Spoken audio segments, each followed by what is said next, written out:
이 아침에 선포할 하나님의 말씀은 골로새서 1장 28절, 29절 두 구절 보겠습니다. 골로새서 1장 28절, 29절 두 구절인데요. 함께 한 목소리로 낭독합니다.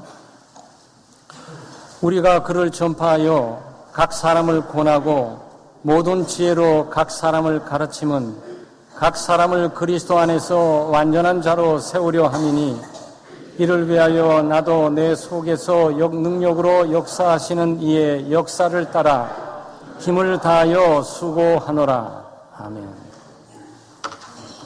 오늘은 영적으로 성숙하라 라는 제목으로 말씀을 나누겠습니다. 여러분, 가을하면 여러분에게 떠오르는 것은 무엇입니까? 단풍, 그리고 선선한 바람, 높은 하늘, 이 모든 것도 있지만 아마 길을 가면서 농촌길에 오곡백화가 무르익은 것들을 보게 될 겁니다. 가을은 결실의 계절, 이 성숙의 계절, 무르익은 그런 계절이죠. 기독교인들은 신앙생활하는 사람들입니다. 신앙생활도 믿음생활도 세월이 가면서 시간이 가면서 성숙해야 됩니다. 사람이 좀 무르익어 가야 하는 거죠. 인격도 그렇고 신앙도 그렇고 그리고 성품도 그렇고 삶의 자세와 태도도 그렇고 점점 좀 익어가야 됩니다. 아름답고 멋진 색깔을 드러내야 하는 거죠. 어떤 측면에서 영적인 성숙, 이 성장은 기독교인의 삶의 목표라고 보시면 됩니다. 우리가 하고 있는 신앙생활의 모든 것들은 이 과정과 수단일 뿐이고 궁극적인 목표는 성숙해지는 거예요. 성숙하고 성장해 가는 겁니다. 오늘 바울 사도는 영적 성숙, 여기 완전한 자로 세운다 이렇게 표현했어요. 영적인 성숙, 또 완전한 자로 세우는 일에 정말 애를 쓰고 노력하고 힘을 쓰고 있다 이렇게 얘기하고 있습니다. 우리 창대교회는 제자가 되고 제자를 삼는 교회입니다. 한마디로 영적으로 성숙하고 다른 사람을 영적으로 성숙함으로 이끌어주는 공동체, 이 공동체가 바로 창대교회입니다. 오늘 영적인 성숙에 대해서 좀 살펴보도록 하겠습니다. 성숙의 본질이 무엇입니까? 도대체 어느 정도가 되어야 성숙하다고 말할 수 있습니까? 아마 여러분과 저는 이 성숙에 대해서 잘 모를 거예요. 아마 이해하기도 어렵습니다. 어디까지 성장해야 성장하는 거고 어디까지 성숙해야 성숙한 사람이라고 말할 수가 있겠습니까?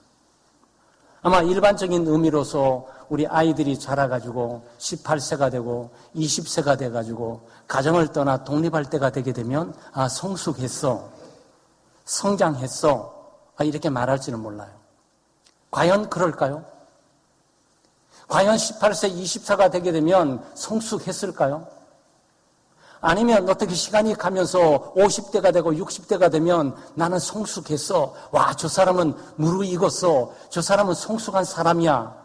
라고 말할 수 있을까요? 아마 힘들 겁니다. 그래서 성숙을 정의하기가 어려운 거예요. 시간이 갔다 그래가지고 세월이 갔다 그래서 그 사람을 성숙했다고 가정할 수는 없는 거예요. 단정할 수도 없어요. 어떤 측면에서 나이 20살 된 우리 청년들이 성숙한 사람이 있고 나이가 50, 60이 됐는데도 미성숙하면서 유치한 사람이 있을 수가 있어요. 도대체 성숙함을 어디다 둬야 되는 겁니까?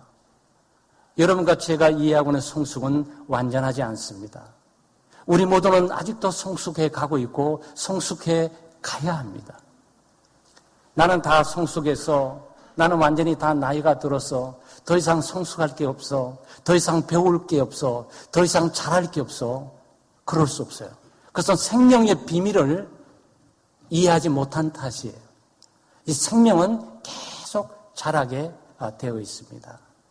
그래서 영적인 성장이란 우리가 이해할 수 없고 완전히 알 수 없지만 시간이 가면서 자꾸 변화되고 생명의 비밀 가운데 자라가고 있는 거예요.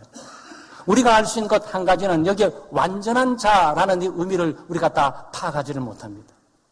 바울 사도는 우리를 완전한 자로 세운다. 기독교인을 완전한 자로 세운다라고 말할 때 완전한 자는 이 성숙한 사람을 말합니다. 우리 모두는 너도 나도 할 것 없이 완전히 성숙했다. 나는 완전한 성숙한 사람이야. 저 사람은 성숙한 사람이야. 라고 지목하기가 어려워요. 어떤 측면에서 예수 믿는 우리 모두는 그리스도를 닮아가는 것. 네? 예수 그리스도의 인격과 그분의 품성, 그분의 삶의 자세와 태도, 그분의 사역의 자세가 우리의 기준이 될 수는 있어요. 어느 누구도 우리가 그리스도와 똑같아졌다라고 말할 수 있는 사람은 아무도 없습니다. 따라서 성숙은 비밀이에요.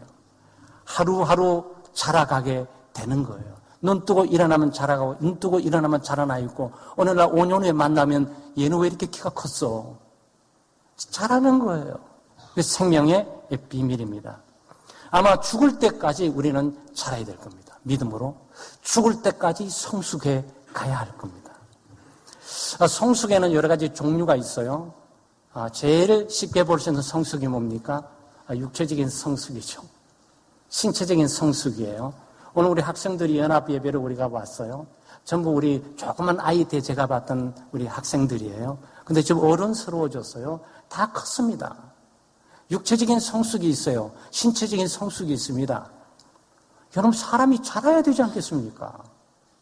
만약에 신체적으로 자라지 않다면 이건 미숙아가 되는 거고 미성숙한 신체를 갖고 있는 장애인이 되게 되는 거죠. 그래서 우리는 신체적인 성숙이 있습니다. 지적인 성숙이 있어요. 어렸을 때부터 초등학교 1학년, 초등학교 4학년, 초등학교 6학년, 중학교 1학년, 고등학교 1학년 가면서 시각이 달라져요.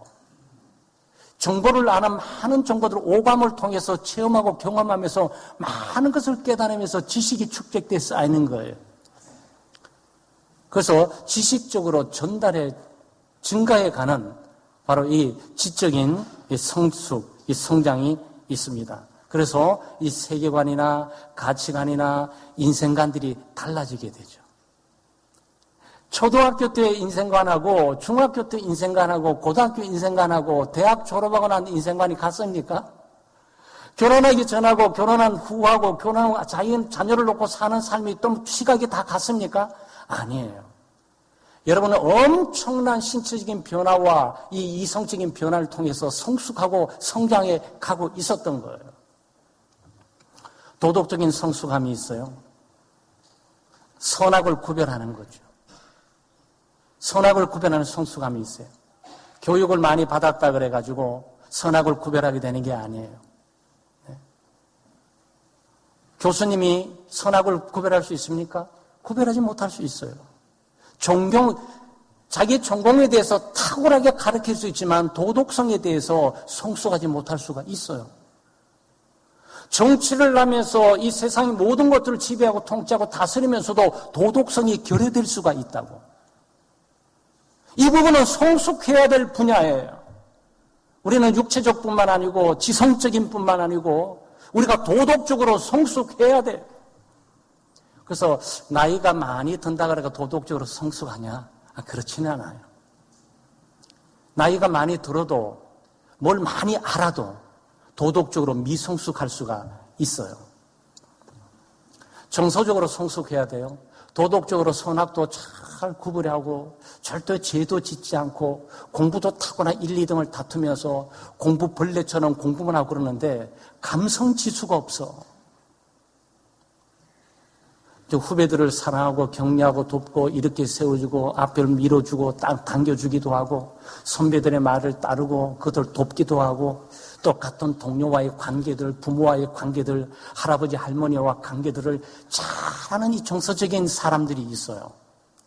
그런데 도덕적으로 탁월하고 신체적으로 건장하고 또 뭘 많이 알기도 하고 선악을 분별하기도 하는데 사람과의 관계를 제대로 하지를 못해. 이게 뭐죠? 네, 이게 감성지수라 그래가지고 옛날에 IQ만 그랬는데 요즘은 감성지수를 따지죠. 사람과의 관계를 소통을 잘 할 뿐만 아니고 상황 파악을 함께 더불어 이해하고 공감대를 가지고 일을 해나가는 모습이죠. 지도자들에게 필요한 덕목 아니겠어요? 근데 이것들이 감성적인 성숙이에요. 남이 울 때 같이 울어줄 수 있고 아파할 때 같이 아파할 수 있고 기뻐할 때 같이 기뻐할 수 있는 이 감성지수가 있어야 된다. 공부는 잘해가지고 똑똑해서 1, 2등을 하는데 여기쯤 꽁치에서 가슴 아파하는 아이의 가슴을 이해하지 못하고 있다면 그 큰 문제가 되는 거죠. 이런 다방면의 성숙함이 우리 사람들에게 필요한 거예요. 여러분들 이성적으로 많이 성숙해 가고 계세요? 지적으로 많이 성숙해 가고 있습니다. 아마 예수 믿는 사람들은 설교만 잘 들어도 이 지적으로 성숙해 가게 돼 있어요. 공부를 일주일마다 1시간 30분 정도는 계속적으로 듣고 공부하게 되는 거죠. 도덕적인 선악을 구별하면서 죄를 짓지 않고 선을 따라 사는 일들을 날카롭게 구분하면서 그 부분에 성숙해 가고 계십니까? 오늘 여기에 강조되고 있는 바울 사도의 강조점은 영적인 성숙이에요. 신체적인 성숙도 아니고 지적인 성숙도 아니고 감성적인 성숙도 아니고 도덕적인 성숙도 아니고 이 성숙은 영적인 성숙이에요. 많은 성숙 가운데서 기독교인들에게 강조되고 있는 다양하게 있지만 영적인 성숙이 소중한 거예요. 영적인 성숙이란 그리스도와의 관계를 말하고 있는 거예요. 그리스도의 관계. 여기에 각 사람을 가르치면 각 사람을 그리스도 안에서 완전한 자로, 그리스도 안에서 성숙한 자로. 이 관계는 그리스도 안에 있는 관계예요. 안에 있다는 말을 오해하시면 안 돼요. 옷을 집어넣어야 되는데 옷장에 있는 그 박스를 말하고 있는 게 아니에요. 망치라든지 도라이버를 넣어 공구함이 필요해서 공구함 속 그 안을 말하고 있는 게 아니에요. 여기 말하고 있는 요한복음 15장 5절을 말하고 있는 거예요. 나는 포도나무니 너희는 가지요 저가 내 안에 내가 저 안에 있으면 이 사람은 과실을 많이 맺나니. 연합적인 관계를 말하고 있는 거예요. 여기에 관계는 독립적으로 분리되어 있으면서 어떤 통 속에 들어가면서 말하는 것이 아니고 통이 나고 나가 통인 거예요. 그러니까 성숙이 뭡니까? 영적인 성숙은 그리스도와 연합되는 관계, 그리스도와 깊어져가는 관계를 이게 말하고 있는 겁니다. 그리스도와의 관계는 생명적인 관계예요. 유기적인 관계입니다. 하나됨의 관계예요. 그리스도께서 내 안에, 내가 그리스도 안에, 내 모든 것들이 그리스도화되어 있는 그 관점의 성숙을 지금 말하고 있는 거예요. 여러분이 인생을 살아가면서 예수 믿고 신앙생활하면서 한 발 한 발 하나님으로 가게 될 때 내가 점점 예수화되어가는 예수 그리스도의 생각, 사고, 발생, 인생관이나 가치관, 삶의 자세와 태도, 세상을 보는 모든 관점들이 그리스도와 동일시되는 삶의 모습을 성숙이라고 말합니다. 그게 영적인 성숙을 지금 말하고 있는 거예요. 성경의 지식을 많이 알고 있는 내용을 말하고 있는 것이 아니고 살아계신 그리스도와 함께 생명의 관계를 유지해 살아가는 모습들. 그리스도를 절대적으로 의지합니다. 그리스도를 절대적으로 신뢰해요. 그리스도를 경배하고 찬양합니다. 그리스도의 말씀이라면 내가 가지고 있는 것과 똑같은 뜻으로 알고 그것들을 순종해 살아갑니다. 결론, 열매를 맺게 되는 거죠. 나는 포도나무요 너희는 가지니 저가 내 안에 내가 저 안에 있으면 이 사람은 과실을 많이 맺나니 나를 떠나서는 너희가 아무것도 할 수 없느니라. 네. 과실을 많이 맺게 되는 거. 여러분 성숙해야 과실을 맺게 되는 거예요. 여러분 영적인 열매가 있으십니까? 그렇다면 나는 왜 열매가 없을까라고 고민도 해보셨겠어요? 내가 그리스도와 연합되어 있는가 생각을 해보셔야 돼요. 이 가지는 반드시 나무에 붙어 있어야 돼요. 붙어 있기만 하면 그 가지는 열매를 맺게 되어 있는 겁니다. 바로 붙어 있는 이 관계, 이 연합의 관계에 있어서 성숙해 가는 것이 영적인 성숙입니다. 우리는 어떻게 영적으로 성숙할 수 있습니까? 영적인 성숙은 아까 말씀드린 것처럼 그리스도와 관계에서의 성숙입니다. 예수 그리스도를 또 신뢰하게 되는 것, 예수 그리스도를 또 알게 되는 것, 예수 그리스도를 또 찬양하고 경배하게 되는 것, 예수 그리스도를 또 사랑하게 되는 것, 이 모든 것들이 그리스도의 관계에서 성장하는 것. 여러분, 관계는 반드시 성장해야 돼요. 예수를 한번 믿는 것으로 끝나는 것이 아니에요. 여러분이 결혼도 하신 분도 계시고 앞으로 결혼할 분도 계시지만 딱 만나자마자 결혼합시다 하는 사람 있습니까? 아니죠. 왜 그런 거예요? 이 관계가 아직 불안해. 아직도 다 알지를 못해. 한 번 더 만납시다. 더 만나, 또 만나, 또 만나, 또 만나, 또 만나. 만날 때마다 1시간이었는데 이젠 2시간씩 들어. 2시간 또 모자라. 3시간, 4시간 또 있어서 같이 계속 있고 싶어. 그냥 한 공간에 같이 삽시다. 결혼하십시다. 나가는 거죠. 그렇죠? 네, 그리스도와의 관계의 성숙함이란 그것을 말하고 있는 거예요. 그와 함께 있는 시간이 즐겁고 기쁜 것이고 그를 찬양하고 경배하는 것이 기쁘고 즐거운 것이고 시간이 부족해서 문제가 되는 거지. 여러분, 사랑하는 사람과 같이 있는 것이 지겹습니까? 그건 사랑하는 게 아니에요. 사랑하는 사람과 함께 깊이 관계를 맺고 대화를 같이 나누고 속마음을 터놓는 것들이 굉장히 껄끄럽고 힘듭니까? 그거는 그 관계가 좋은 관계가 아니에요. 관계는 깊어져야 돼요. 한 번 만나고, 2번 만나고, 3번 만나고, 4번 만나면 점점 친해져요. 친해지면 어떻게 되는 겁니까? 잘 알게 돼요. 알면 알수록 놀라운 사람이야. 뭘 모르고 예수 믿고 교회 나가기 시작했는데 그리스도를 알면 알수록 놀라운 분이야. 찬양을 하고 싶고 경배를 하고 싶고 사랑을 하고 싶고 이분과 함께라면 온 종일 같이 있고 싶어. 어떻게 그럴 수 있어요? 네, 성장하셔야 돼. 지금 그걸 말하고 있는 거예요. 그 관계까지 성장해 가셔야 된다고. 여기서 우리가 물론 성장을 말하게 될 때, 성숙과 성장을 말하게 될 때 어떤 조건이 있죠. 방법이 있죠. 여러분, 아이들이 성장하기 잘 먹어야 되잖아요. 음식을 잘 먹어야 돼요. 또 애들 태어나자마자 애 궁둥이 한번 딱 때리잖아요. 왜 때리는 거죠? 울리려고? 아니에요. 호흡에 퍽 하면서 숨을 쉬게 하기 위해서. 숨 쉬어야 돼요.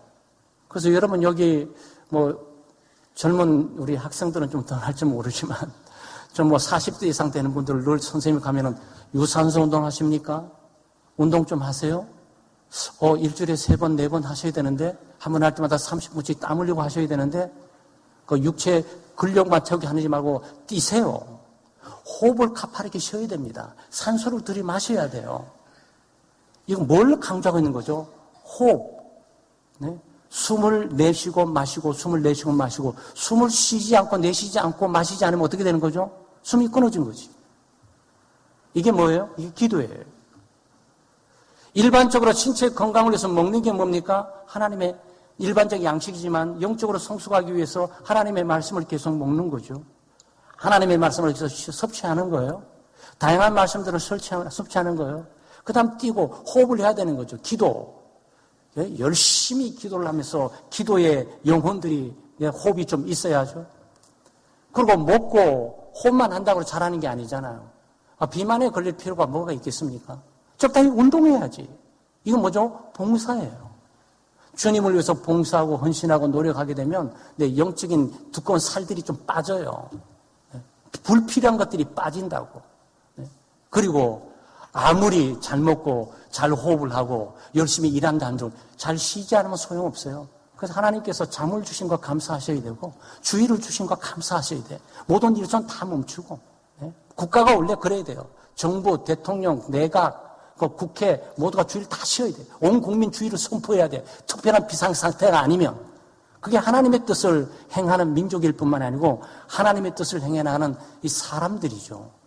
그런데 그런 다양한 방법을 통해서 우리가 성장하지만 여기에 바울 사도가 오늘 강조하고 있는 건 뭡니까? 그 모든 것들은 방법보다도 원리, 기초, 근거, 그리스도의 관계가 무너지면 다 소용이 없다고. 그리스도와 관계가 무너지게 되면 성경을 보고 듣는 것과 기도하는 것과 봉사하는 게 다 소용이 없어진다고. 가장 중요한 관계, 이 관계 발전과 성숙함이 기독교인들에게 있어야 된다고.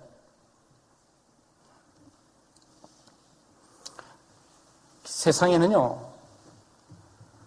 잘못된 예수가 많아요. 성경적인 예수님만 있다고 생각하세요. 여러분 이런 거예요. 우리가 영적으로 성숙하려게 되면 반드시 예수 그리스도를 보는 시각을 바로 가져야 돼요. 그리스도를 올바로 보고, 그를 올바로 신뢰하고, 그와 올바로 교제하고, 그와 올바로 동행합니다. 그러면 놀랍게도 그리스도에 대해서 더 많이 알게 돼요. 더 많이 알게 되기 때문에 더 사랑하게 되고, 더 경배하게 되고, 더 충성하게 되고, 더 그의 말씀에 순종하는 삶을 살아가게 돼요. 저절로 열매를 맺게 돼 있어요. 가지가 해야 될 일이 뭡니까? 여러분, 열매는 뿌리에서 나는 게 아니에요. 사과, 배, 복숭아는 뿌리에서 나는 게 아니에요. 나무 줄기에서 나는 게 아닙니다. 어디서 나는 거죠? 가지에서 나는 거예요. 가지. 가지가 뭘 해야 됩니까? 여러분, 가지가 뭘 해야 감을 맺고 사과를 맺고 복숭아를 맺습니까? 붙어만 있으면 되는 거지. 자기는 결단코 이 나무에서 떨어질 수 없다고 견고하게 그 관계를 맺고 거기에 붙어 있기만 하면 되는 거예요. 바울 사도가 이 점을 지금 강조하고 있단 말이죠. 예수 그리스도에서 올바로 알잖아요. 여러분 그럼 경험도 하셨을 거예요. 예수 믿고 신앙생활 처음 하게 될 때 뭐가 뭔지는 몰라. 근데 예수 그리스도를 알게 되면 알게 될수록 매료돼요. 그리스도를 알면 알수록 놀라워져요. 그를 아는 지식뿐만 아니고 그의 삶과 성품, 그의 능력과 영광들의 압도를 당해요. 그러니까 사랑하지 않을 수 없어요. 사랑을 고백하지 않을 수가 없어요. 그리고 그를 찬양하고 예배하지 않을 수가 없어요. 그를 위해서 살지 않을 수가 없어요. 그의 뜻이 내 뜻보다 수천만 배 안다는 것을 깨닫게 돼요. 세상에 이런 신랑, 이런 동반자와 내 일생에 있다니 놀람을 금치 못해요. 여러분 들으면서 딴 세상 얘기를 하시는 것 같아. 여러분 성장하셔야 돼요. 그 부분까지 성장하셔야 된다고. 그리스도를 깊이 알아가고 그리스도를 바라보게 되면 그를 더 깊이 알게 되고 더 깊이 알게 되면 그를 더 깊이 바라보게 돼요. 그를 알면 알수록 그를 잘 섬기게 돼요. 그를 잘 섬기잖아요. 그를 잘 섬기게 되면 그를 더 잘 알게 돼. 여러분 이것은 주어받는 인간적인 인격의 관계를 지금 말하고 있는 거예요. 인격의 관계뿐만 아니고 그리스도와의 관계에서 성숙하고 발전시켜 나가야 된다. 이 부분이 잘못되게 되면 기독교는 무너지는 거예요. 근데 이 부분이 잘못되면 기독교는 홀만 좁고 그림만 있을 뿐이지 내실이 아무것도 텅텅 비어있는 그 모습에 불과하단 말이죠. 세상에는 자본주의 예수도 있고 사회주의 예수도 있고 금욕주 예수도 있고 탐욕자 예수도 있고 또 이념의 예수도 있고 철학의 예수도 있고 도덕의 예수도 있고 정치의 예술도 있어요. 예수님이 너무 많아. 우리를 구원해 준다는 구원자 대상들이 너무 많아요. 도대체 어떤 예수를 우리가 믿어야 되는 겁니까? 성경에 나타난 예수 그리스도를 믿어야죠. 골로새서 1장 15절 20절에 보게 되면 그는 보이지 아니하시는 하나님의 형상이요 모든 창조물보다 먼저 나신 자니 만물이 그에게 창조되되 하늘과 땅에서 보이는 것들과 보이지 않은 것들과 혹은 보좌들이나 주관들이나 정사들이나 권세들이나 만물이 다 그로 말미암고 그를 위하여 창조되었고 또한 그가 만물보다 먼저 계시고 만물이 그 안에 함께 섰느니라. 그는 몸인 교회의 머리라. 그가 근본이요 죽은 자들 가운데서 먼저 나신 자니 이는 친히 만물의 으뜸이 되려 하심이요. 그랬어요. 나타난 예수님 누구시죠? 하나님이시다. 예수님은 창조자이시다. 4대 성행군자 가운데서 공자, 멘자, 소크라테스 이런 종류의 부류에 속해 있는 사람이 아니다. 예수님은 하나님이시다. 예수님은 창조자가 되신다. 산자와 죽은 자를 심판하시는 주님이 되신다. 그리고 교회의 주님이 되시는 분이시다. 교회의 주인이시고 교회의 머리가 되시는 분이시다. 근데 이 예수 그리스도를 믿으셔야 돼. 이 예수 그리스도를 받아들이고 이 예수 그리스도를 바라보고 이 예수 그리스도와 함께 시간이 가면서 점점 더 관계를 발전시키고 성숙해 가야 돼요.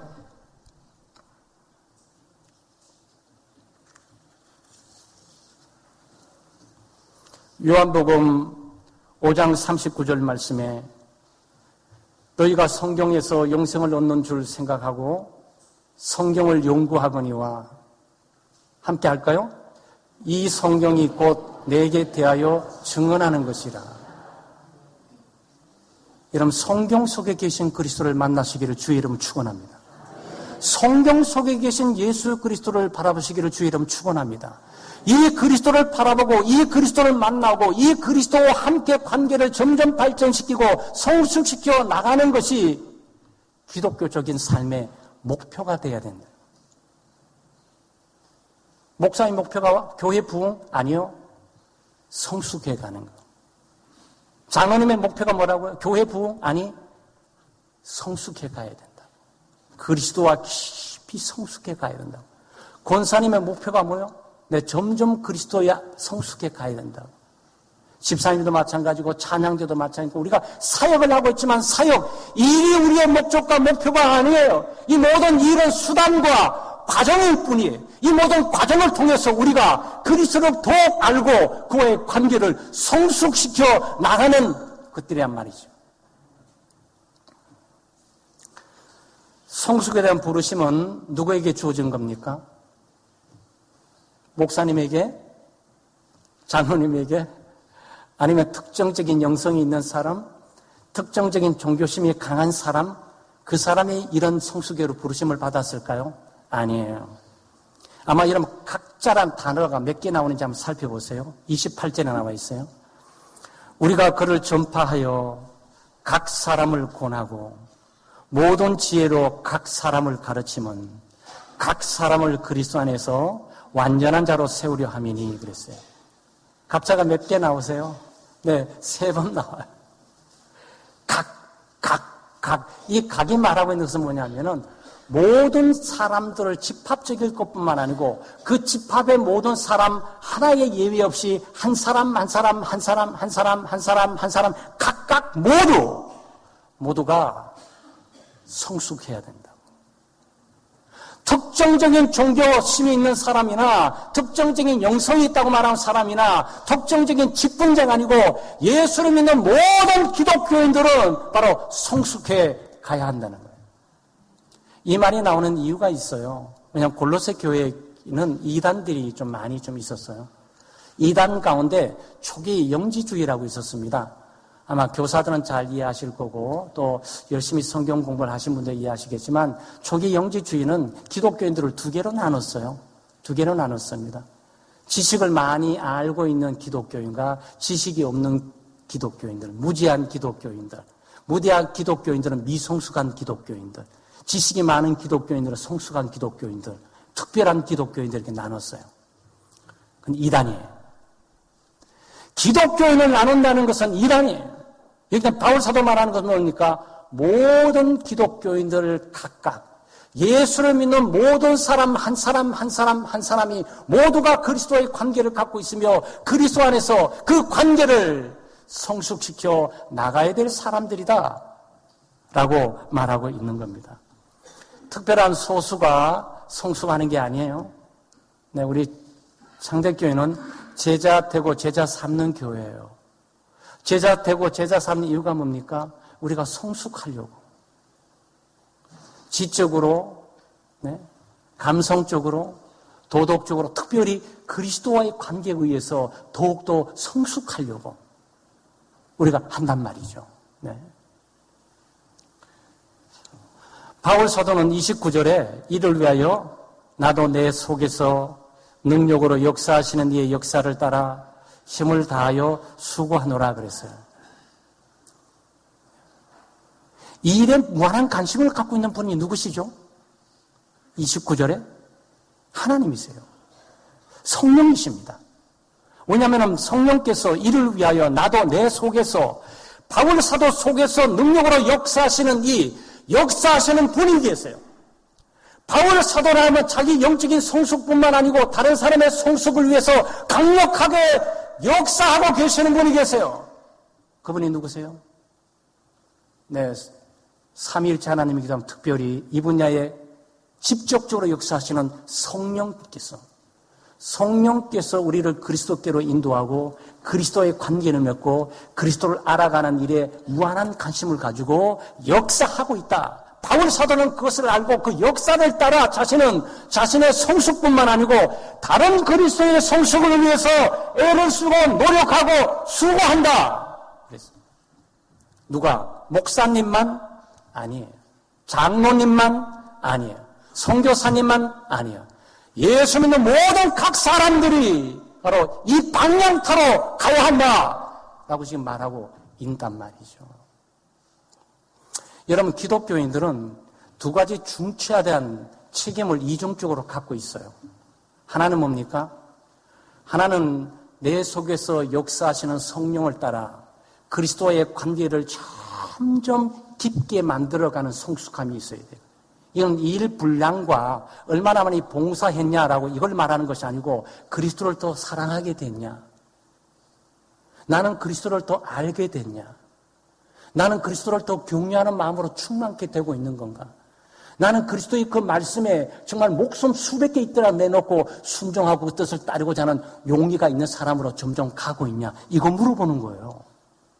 창대교회 교회를 나왔냐? 직분을 갖고 있냐? 얼마나 오래됐냐? 이거 물어보는 게 아니에요. 여러분, 이 아침에 여러분 한번 질문해 보세요. 여러분, 그리스도와 함께 관계에서 성숙해 가고 계십니까? 정말 그리스도를 점점 사랑하고 계세요? 사랑해 가고 있다고 생각이 드십니까? 정말 나는 신앙생활하면서 나는 예수 그리스도를 점점 더 알고 있어. 점점 좀 알아가고 있어. 나는 예수 그리스도를 맨 처음에 뭐 별거 아닌 줄 알았는데 갈수록 나는 그분의 존재와 그분을 더 깊이 사랑하게 돼서 여러분 그렇게 가고 계세요? 그러면은 바울 사도의 교훈을 여러분이 따르고 계시는 거예요. 종교 생활하는 것이 아니고 기독교적인 삶을 여러분이 살아가고 계시는 거예요. 그 1차적인 책임이에요.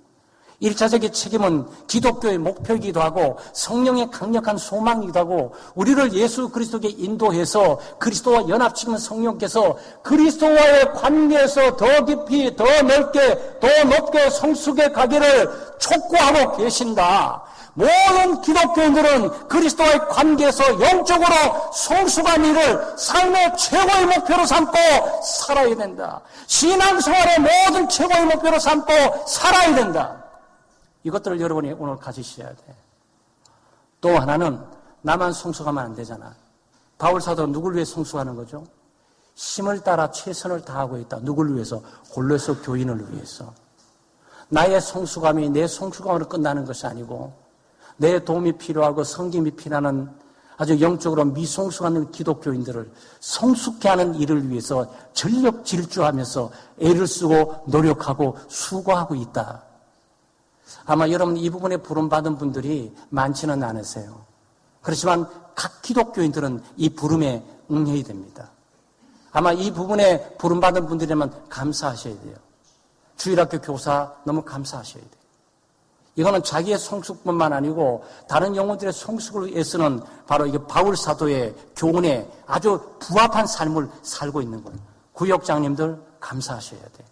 왜? 자기가 성숙할 뿐만 아니고 구역 영혼들을 성숙케 하는 일을 하고 있기 때문에 바울 사도의 교훈을 그대로 따라가고 있어요. 물론 여러분 다양하게 모든 부서에서 리더로서 회장단으로서 자기의 성숙뿐만 아니고 회원들의 성숙을 위해서 애를 쓰고 노력하는 것도 마찬가지고 제자 사역의 사역자반들을 감사하셔야 되죠. 내가 성숙할 뿐만 아니고 다른 영혼들을 성숙케 하는 일들을 전력 질주하고 애를 쓰고 있으니까 이 바울 사도적인 가르침과 이 성령의 소망에 부합한 믿음의 삶을 살고 있기에 감사하셔야 돼요. 여러분 교회 생활 가운데서 말이죠. 봉사 안 하고 섬기지 않고 편안하게 산다는 것이 잘 사는 게 아니에요. 그게 잘 믿는 게 아니에요. 반드시 성숙함이 있어요. 성숙은 이중적으로 나의 성숙뿐만 아니고 내 주변의 성숙. 남편이 아내를 성숙시키고 그런 분도 계세요. 그런 분도 계세요. 아내가 말이죠. 예수를 믿어서 예수 믿지 않는 남편을 예수 믿게 하고 그 남편을 먼저 섬기고 봉사하고 세워가지고 성숙한 남편으로 세워가는 사람도 있어요. 남편도 아내에 대해서 그럴 수 있는데 그 참 쉽지 않고 힘든 일이에요. 아내가 예수를 믿고 믿지 않는 남편을 인도하는 것 좀 그래도 괜찮지만 남편이 예수를 믿는데 예수 믿지 않는 아내를 주님께로 인도하는 것은 정말 어려워요. 그렇지만 같이 예수 믿는 가족들 가운데 남편이 아내가 남편을 성숙하고 부모가 자녀를 성숙시키고 형이 동생을, 누나가 동생을, 오빠가 동생을 성숙하고 자기도 성숙할 뿐만 아니고 다른 사람들을 성숙케 하는 인도하는 것은 참으로 복된 일이에요. 근데 이건 너무 감사해요. 근데 우리 교회 가운데 그런 분들이 계세요. 여러분 일일이 지목 안 해도 정말 가정으로 자기도 예수를 잘 믿고 신앙생활 뿐만 아니고 자기 가족들이나 이 자녀들이나 손자 손녀를 챙기면서 잘 하신 분도 계세요. 또 동생들이나 그 동생의 조카들을 잘 챙기면서 사신 분도 계세요. 그걸 말하는 거예요. 그러니까 이거는 특정적인 은혜 받은 사람, 특정적인 직분을 갖고 있는 사람, 특별한 소수의 사람이 아니고 모든 기독교인들이 공통적으로 행해야 될 일들임을 여기에 말해주고 있단 말이죠. 사랑하는 여러분, 오늘 이 아침에 이 가을을 맞이해서 영적인 성숙함의 도전을 다시 한번 가슴을 주기를 바랍니다. 그리스도에 대한 관심을 다시 한번 갖고 그리스도에 대한 시각을 나는 어떤 그리스도를 믿는가라고 성경에서 다시 한번 찾고 그리스도와 관계는 나는 어떤 관계인가 생각하고 나는 그와의 관계를 얼마나 발전시켜 나가고 있는지를 한번 점검을 해보실 필요가 있어요. 그래서 정말 관계가 미흡했다면 뜨겁지도 않고 미지근하지도 않고 미온적인 태도로 내가 갔다면 좀 더 이분과의 가까운 방향으로 가야 되겠다. 이분의 말씀에 가까운 방향으로 가야 되겠다. 이분과의 기도의 교제 가운데 좀 가까이 가야 되겠다. 이분이 있는 백성들의 모임 가운데 좀 가까이 가야 되겠다. 여러분을 의도적으로 그쪽 방향으로 돌리셔야 돼요. 네? 그리고 그리스도와 연합되어 있어야죠. 그럴 때 딱 달라붙어 있어야 돼요. 그리고 견고해져야 돼요. 추워도 의심 없이 그분께 붙어 있어야 돼요. 온전히 그분만 신뢰하고 그분만 의지하고 그분만 바라보고 그분만 붙들어야 돼요. 그 관계가 시간이 갈수록 더욱더 견고해져 가야 해요. 그렇게 될 때 우리의 삶이 영원히 성숙하고 열매를 맺게 되는 거예요. 그런 은혜가 우리 창대교회 모든 교우들이 있기를 주의 이름으로 축원합니다. 하나님 아버지 참 감사합니다. 하나님의 은혜로 우리가 예수 믿고 정말 하나님의 아들이시고 하나님 자신이며 만왕의 왕이시고 만주의 되신 그리스도를 바로 우리의 구주로 주님으로 모시고 함께 연합하며 믿음으로 동행하고 살아갈 수 있는 은혜를 주심을 감사합니다. 주님, 저희들이 영적으로 성숙하기를 원합니다. 그리스도의 관계에서 성숙하기를 원합니다. 점점 더 그리스도를 알게 되기를 바라고 그리스도를 점점 섬기게 되기를 바라고 그리스도의 뜻을 점점 알게 되기를 바라고 그 뜻에 점점 순종할 줄 아는 믿음의 사람으로 성숙해 가기를 원합니다. 주여 저희들을 그렇게 인도해 주시옵소서. 그럴 때 주님께서 우리를 통해서 열매를 맺게 하실 줄 믿습니다. 사랑과 희락과 화평과 오래 참음과 정말 온유와 절제, 충성과 양성 등의 충만한 열매를 맺게 할 줄 압니다. 주여 저희들로 하여금 영적인 성숙함으로 이끌어 주시고 또 우리로 하여금 영적인 열매가 충만해 하나님께 영광을 돌리게 하시고 우리의 삶에 참으로 보람과 기쁨을 누리며 살아갈 수 있도록 우리의 삶을 이끌어 주시옵소서. 감사드리며 예수님의 이름으로 기도드리옵나이다. 아멘.